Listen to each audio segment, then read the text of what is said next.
Hello everyone केटी online को आपको स्वागत जनावि। तो देखते पे ओड अबलेस नोटिस सब आसी तो गोटे गोटे करके देखी नेबा। तो जो जूनियर एनफोर्समेंट ऑफिसर और junior accountant computer skill test होता जोटा कि 12/4/2025 तार एग्जामटा होता।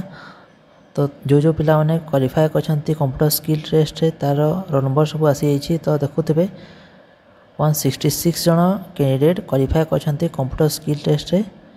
तो पिला माने चेक करने निज रोल नंबर सब पीडीएफटा टेलीग्राम रे दे देबी।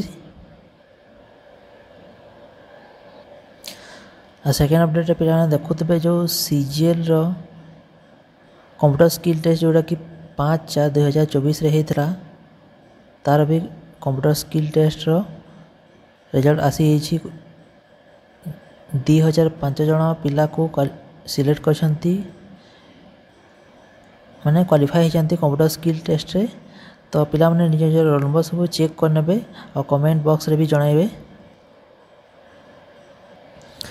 और थर्ड नंबर अपडेट रे देखो पिला माने जो सीजीएल रो मैथमेटिक्स टेस्ट होता जोटा कि 29 मार्च 2025 रे। तो तार फाइनल आंसर की आसी। तो पिला माने जाइए चेक करने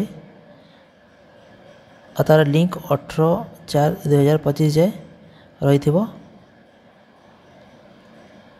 तो यहाँ था 3टा अपडेट। जदि वीडियो इनफॉर्मेटिव था भल लगे वीडियो को लाइक, चैनल नुआ वीडियो को शेयर कर दिंतु और टेलीग्राम लिंक भी जॉइन हो जातु। धन्यवाद।